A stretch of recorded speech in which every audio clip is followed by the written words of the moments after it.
Hello नमस्कार दोस्तों, मैं सर सुनील पंचारी और मैं आप सबका यूडेट क्लासेस के इस डिजिटल प्लेटफॉर्म पर हार्दिक दिल से स्वागत करता हूं।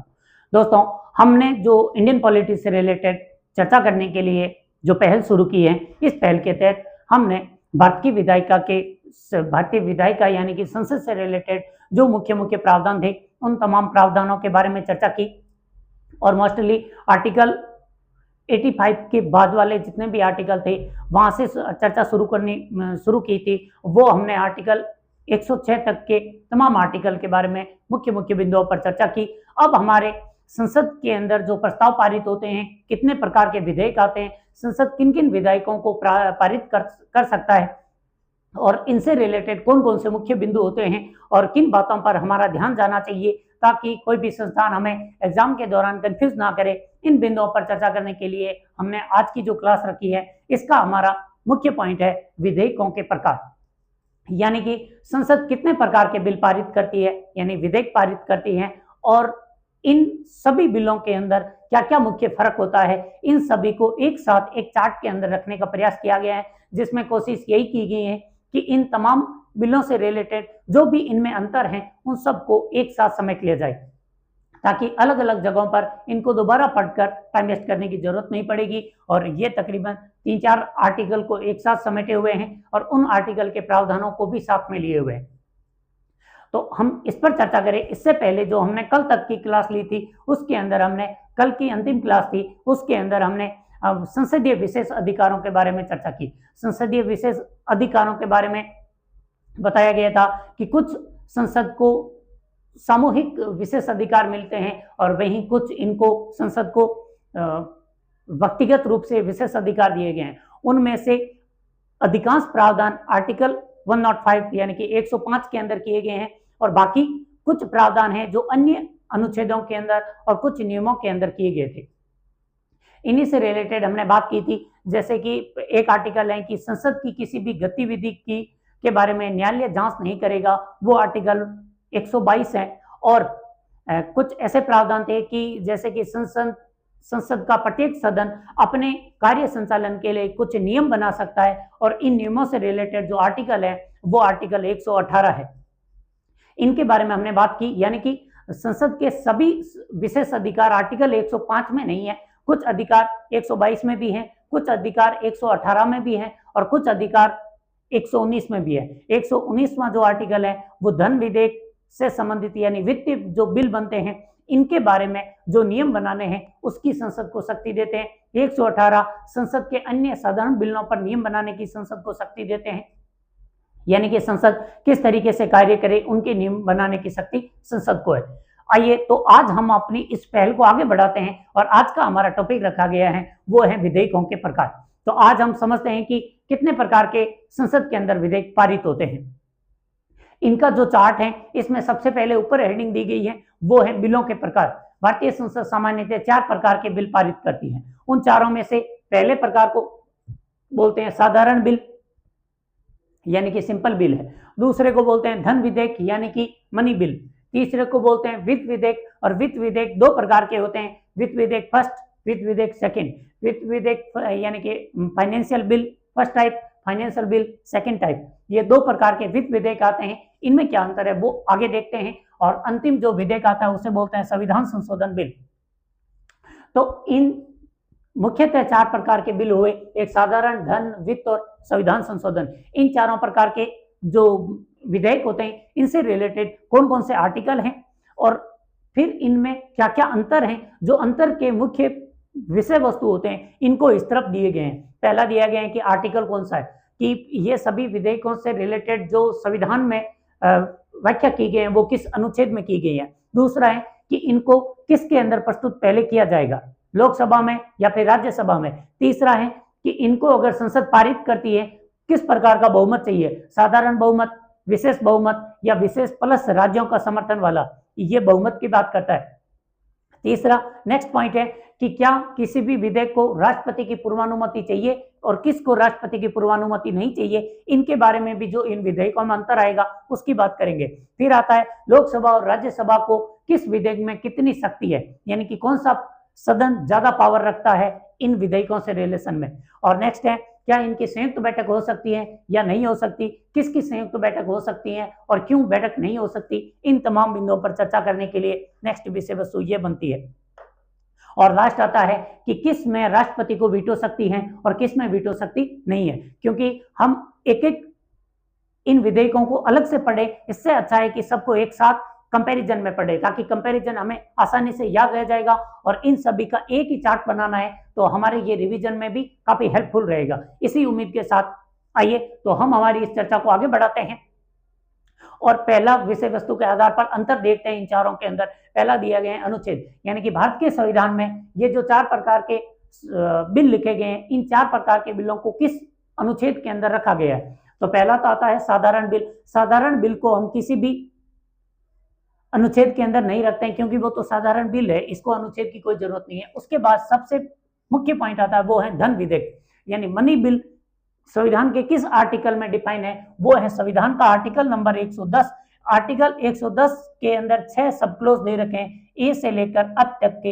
इन 6 सब क्लोज के अंदर धन विधेयक को डिफाइन किया गया है, यानी कि इनसे रिलेटेड ABCDEF, इन 6 से रिलेटेड जो भी बिल होगा उसको हम नाम देंगे मनी बिल, ठीक है। और फिर आता है finance bill type first. Finance bill जो टाइप फर्स्ट है वो भारत के संविधान के अनुच्छेद 117 के सब क्लोज 1 में डिफाइन किया गया है। आर्टिकल 117 में फाइनेंस बिल है, जबकि मनी बिल है आर्टिकल 110 में। और जो money bill finance bill type 2 है वो आर्टिकल 117 के सब क्लोज 3 के अंदर दिया गया है। ये इन दोनों में अंतर है, आगे फिर इनके अर्थ समझेंगे। और लास्ट आता है संविधान संशोधन से रिलेटेड। हम जानते हैं आर्टिकल 368 है जो कि संविधान में संशोधन करने की प्रक्रिया और शक्ति दोनों को डिफाइन करता है।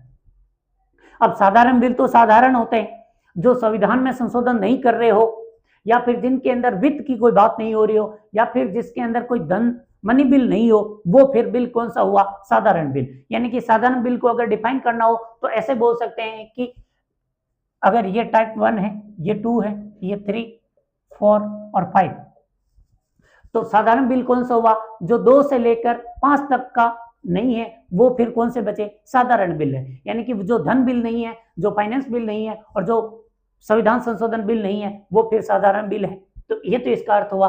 और जो धन विधेयक है, धन विधेयक कौन सा होगा, तो जिसको संविधान के अनुच्छेद 110 के अंदर डिफाइन किया गया है वो धन विधेयक होगा। और वित्त विधेयक टाइप फर्स्ट कौन सा है, जिसको संविधान के अनुच्छेद 117 के सब क्लोज 1 में डिफाइन किया गया है वो धन विधेयक होगा। और वित्त विधेयक फर्स्ट होगा और सेकंड होगा वित्त विधेयक थर्ड। अगर एक सामान्य रूप से देखा जाए तो संविधान के अनुच्छेद 110 कहता है कि भारत की संचित निधि में जहां से भी पैसा आता है, अगर पैसा निकालना हो या आकस्मिक निधि के अंदर पैसा डालना हो या भारत सरकार को कोई ऋण लेना हो, इन तमाम मुद्दों से रिलेटेड जो बिल होगा उसे धन बिल कहेंगे, यानी मनी बिल कहेंगे। दूसरा आता है वित्त विधेयक। वित्त विधेयक उन सभी बिलों को कहते हैं जिनके अंदर सामान्य रूप से बोला जा रहा है कि सामान्यतः जिनके अंदर भारत सरकार से लिया हुआ ऋण है, यानी कि भारत सरकार ने बाहर से कहीं ऋण लिया है और उस ऋण को खर्च करने की बात आती है, तब जो बिल बनता है उसे फाइनेंस बिल बोलेंगे।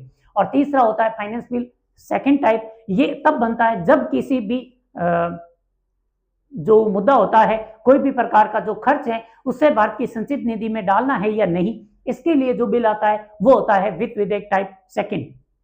यानी ये मोस्टली संचित निधि से संबंधित है और ये जो लिए गए ऋण हैं इनके खर्च से संबंधित हैं। और यहाँ पर जो मनी बिल होता है ये मोस्टली डिपेंड करता है जो भारत की संचित निधि है उससे रिलेटेड पैसे निकालने, पैसे जमा करने या इनको अन्य जगहों पर खर्च करने के संबंधित है। तो ये एक माइनर सा फर्क डाला गया है। बाकी इनके जो अनुच्छेद हैं, अनुच्छेद के अंदर जो डेफिनेशन एक्चुअल में दी गई है वो बाद में देखेंगे। फिलहाल एक सामान्य अंतर देखते हैं, मनी बिल, फाइनेंस बिल और संविधान संशोधन तो हम सब जानते ही हैं। तो ये था पहला विषय वस्तु, यानी कि अनुच्छेदों के आधार पर और इनका अर्थ क्या बनता है इसके आधार पर एक एक अंतर देखा। उसके बाद देखते हैं कि इनको किस बिल को किस सभा के सदन के अंदर प्रस्तुत करना होगा। तो पहली प्रस्तुति, साधारण बिल को हम कहीं पर भी प्रस्तुत कर सकते हैं, यानी लोकसभा में पहले प्रस्तुत करो या राज्यसभा में प्रस्तुत करो, कोई फर्क नहीं पड़ता है, ठीक है। और मनी बिल हमेशा लोकसभा के अंदर ही प्रस्तुत होगा। और मनी बिल में बिल के बारे में हम जानते हैं कि तमाम शक्तियां किसको होती है, लोकसभा को होती है। लोकसभा राज्यसभा को केवल 14 दिन के लिए वो बिल देती है और वो 14 दिन केवल राज्यसभा से सहमति लेने के लिए होते हैं। राज्यसभा सहमति ना भी दे तब भी बिल पास हो जाता है। तो ऐसे में इसकी प्रस्तुति केवल कहां पर हो सकती है? लोकसभा में हो सकती है। कारण क्या है लोकसभा में ही? क्यों?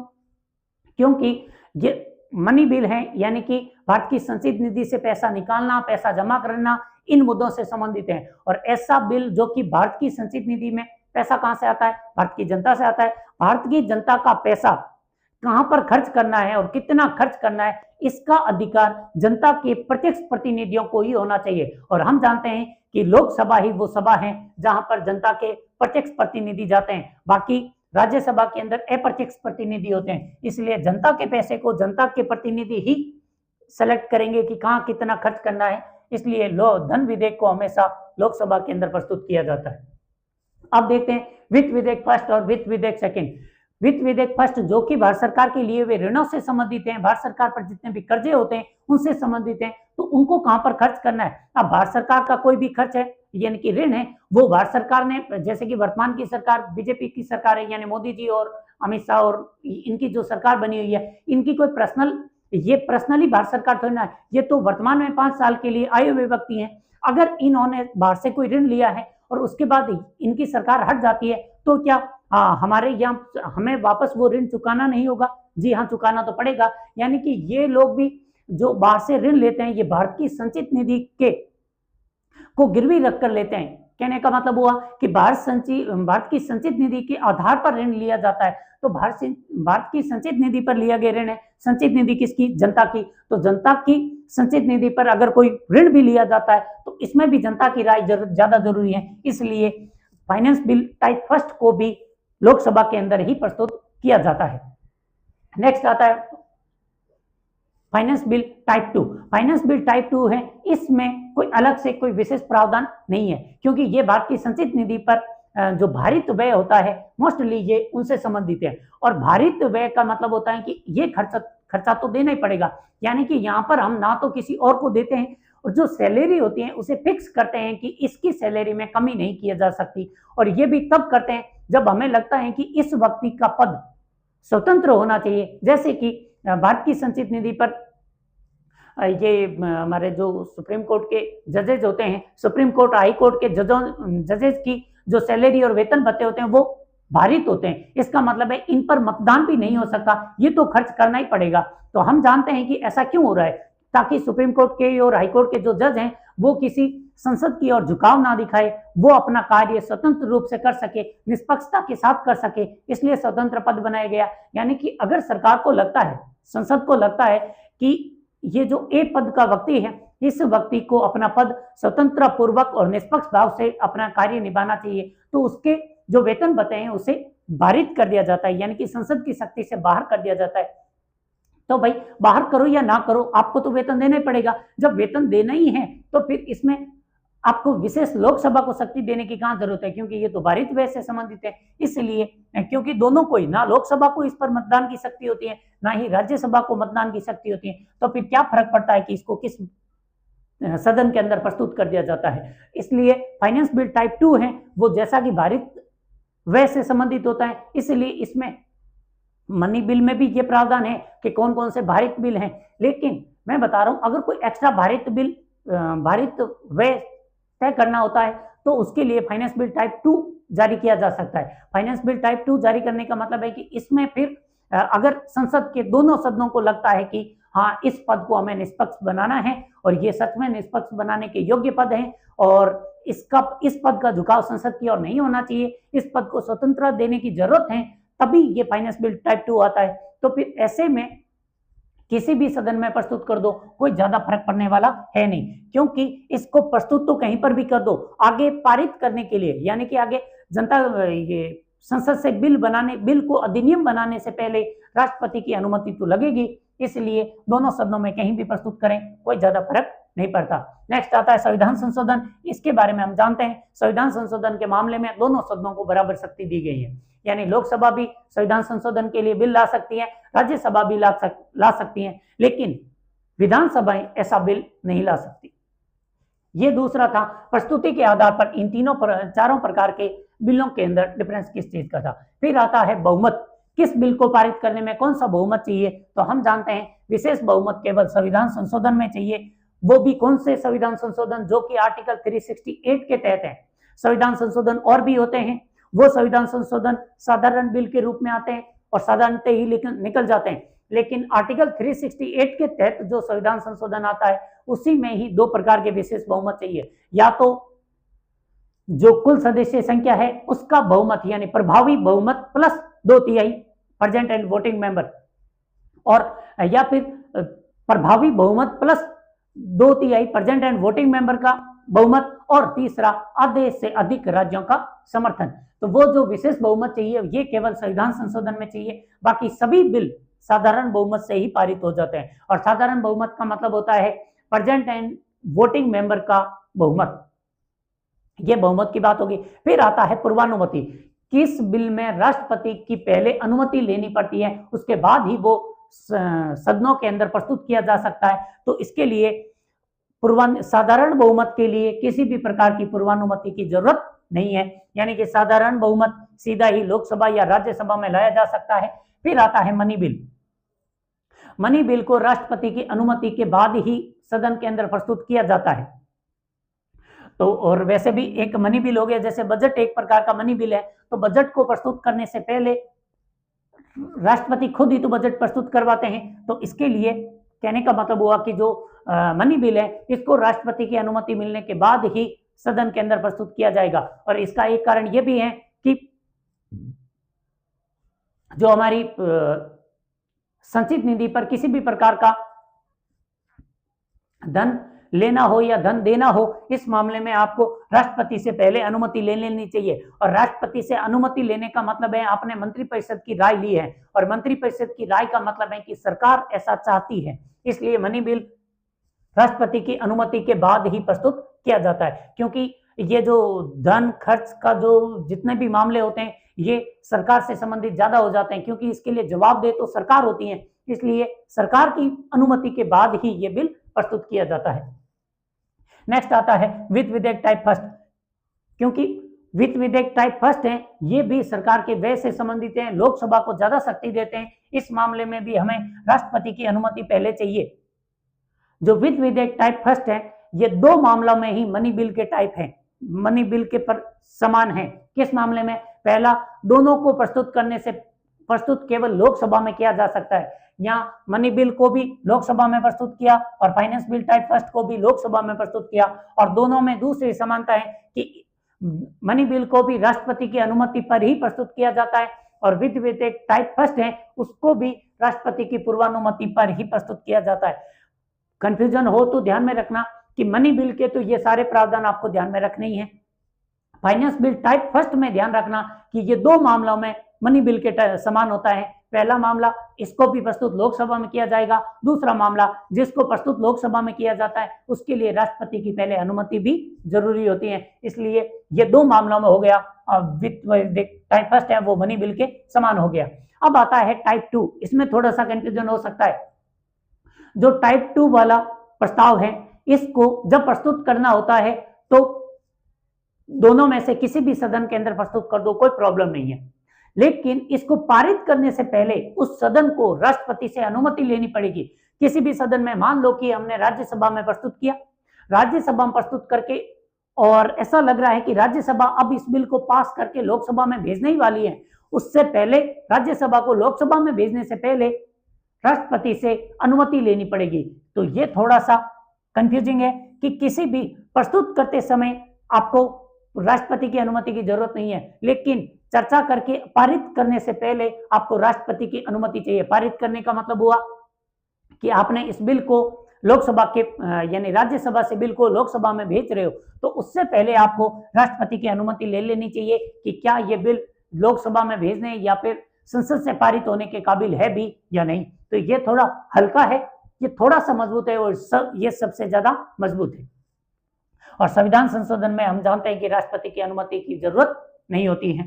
फिर आते हैं नेक्स्ट लोकसभा और राज्यसभा की शक्ति के मामले में कि लोकसभा और राज्यसभा को क्या किस प्रकार की शक्ति है और किस बिल में। साधारण बिल में लोकसभा राज्यसभा दोनों एक समान होती हैं, तो इसलिए बराबर का चिन्ह आया, यानी कि ना तो लोकसभा बड़ी है ना ही राज्यसभा बड़ी है। लेकिन लेकिन मनी बिल के मामले में लोकसभा ही सब कुछ है।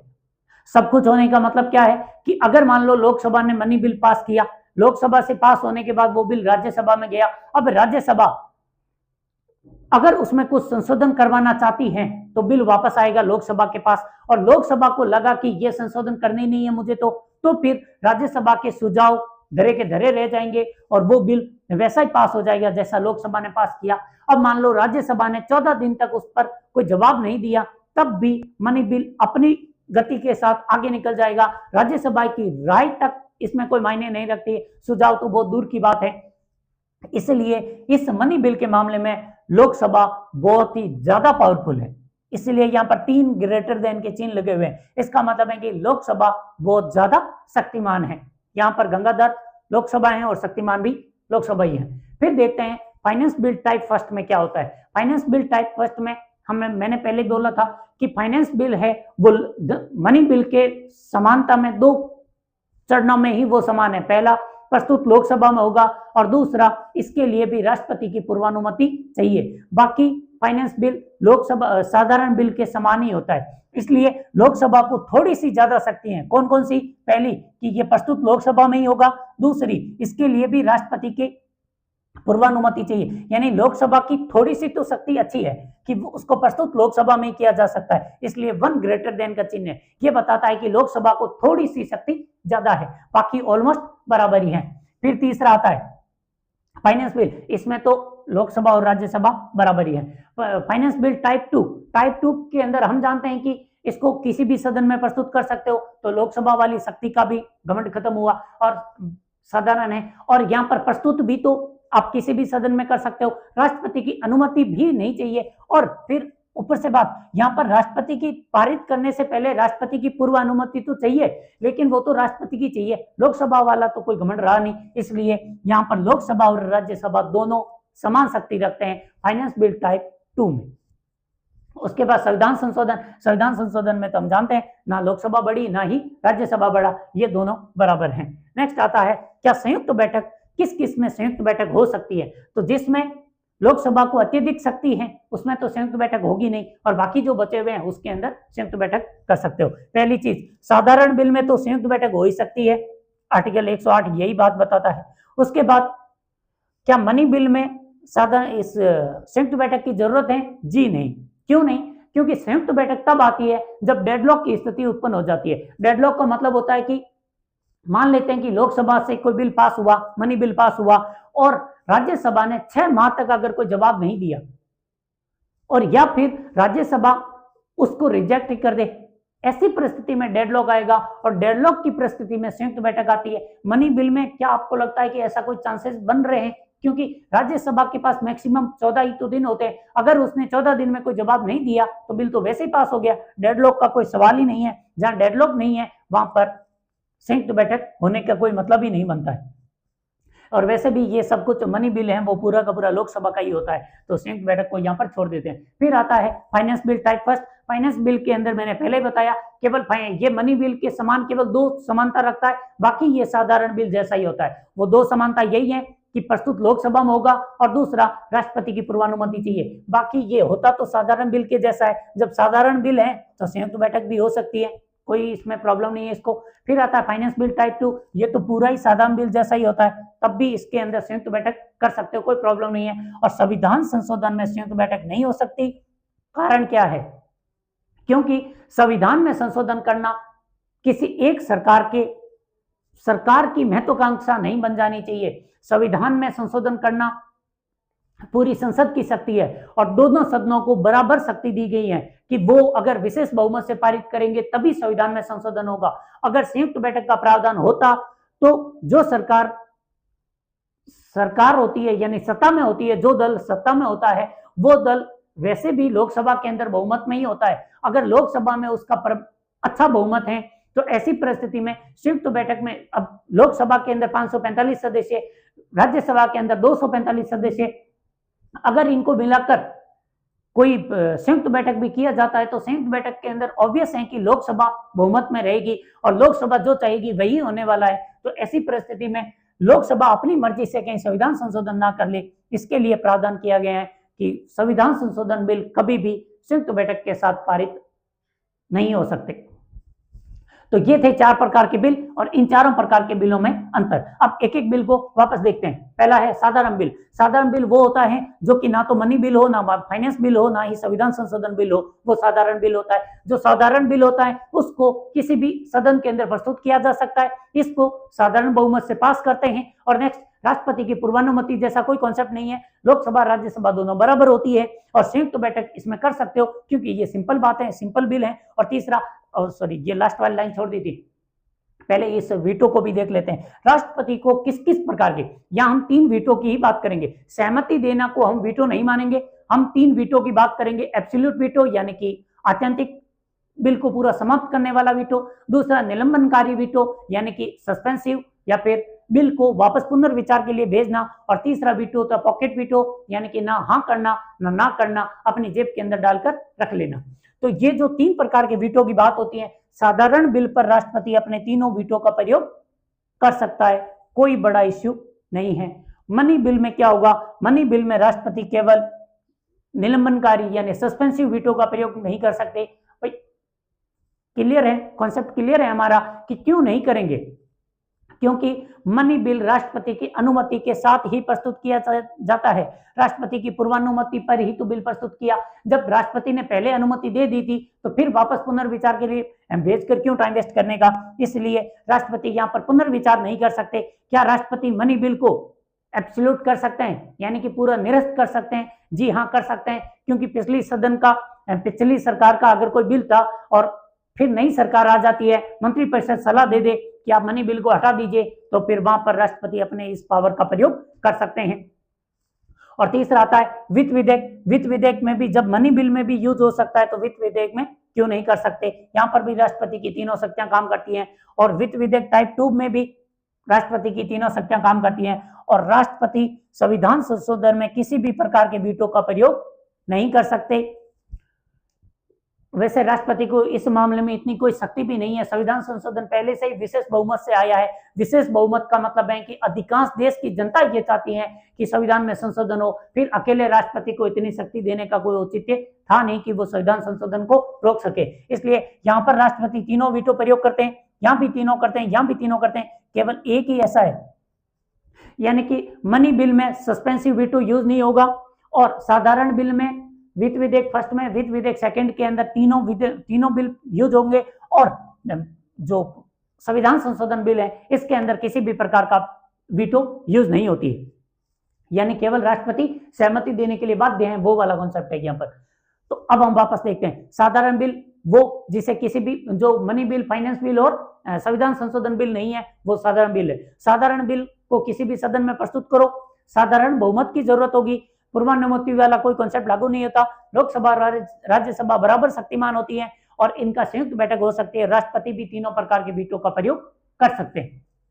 मनी बिल डिफाइन किया गया आर्टिकल 110 के सब क्लोज ए से लेकर एफ तक लोकसभा में ही प्रस्तुत होगा, साधारण बहुमत से पास हो जाता है और इसमें पूर्वानुमति चाहिए। और नेक्स्ट, लोकसभा बहुत ज्यादा शक्तिशाली है इसलिए, और फिर इसमें संयुक्त बैठक का कोई प्रावधान नहीं है क्योंकि मनी बिल के मामले में राज्यसभा नगण्य शक्ति रखती है और निलंबनकारी वीटो का प्रयोग नहीं किया जा सकता। अब आता है finance bill type first. Finance bill type first के अंदर इसको आर्टिकल 117 के सब क्लोज 1 में डिफाइन किया गया, प्रस्तुत लोकसभा में होगा और राष्ट्रपति की पूर्वानुमति चाहिए। ये इन दो मामलों में तो ये मनी बिल के समानता रखता है और बाकी ये साधारण बिल के जैसा है क्योंकि इसको साधारण बहुमत से पारित किया जा सकता है। लोकसभा को थोड़ी सी शक्ति ज्यादा है। कौन सी शक्ति ज्यादा है कि इसको प्रस्तुत केवल लोकसभा में किया गया, बाकी लोकसभा को कोई विशेष शक्ति नहीं है। इसमें संयुक्त बैठक हो सकती है और फिर राष्ट्रपति तीनों वीटो का प्रयोग भी कर सकते हैं।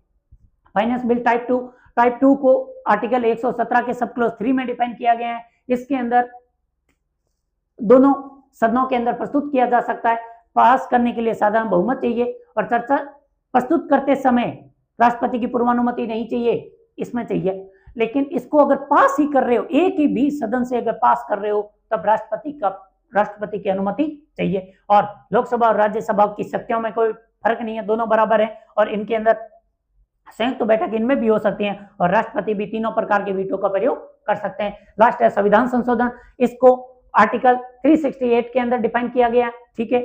फिर किसी भी सदन में प्रस्तुत किया जा सकता है, लेकिन पारित करते समय आपको विशेष प्रकार के बहुमत की जरूरत होती है। और लास्ट, राष्ट्रपति की पूर्वानुमति जैसा कॉन्सेप्ट यहां लागू नहीं होता। लोकसभा और राज्यसभा की शक्ति भी बराबर है और इसमें संयुक्त बैठक हो नहीं सकती। और लास्ट है कि इसमें राष्ट्रपति किसी भी प्रकार के वीटो का प्रयोग नहीं कर सकते। तो ये थे सभी प्रकार के बिल और इन बिलों का एक छोटी सी चार्ट, जिसके अंदर उन सभी विषयों को रखा गया है जिनके आधार पर हमें कई बार कंफ्यूज करने के प्रयास किए जाते हैं। तो आई होप कि आपको ये सभी प्रकार के बिल समझ में आ जाएंगे और रिवीजन में काफी हेल्प मिलेगी। हालांकि मनी बिल, फाइनेंस बिल, इनके बारे में हमें थोड़ी अलग से चर्चा करनी पड़ेगी, तो उसके लिए नेक्स्ट वीडियो में मिलते हैं। पढ़ते रहिए, समझते रहिए, हमें भी आगे प्रसारित करते रहिए। धन्यवाद।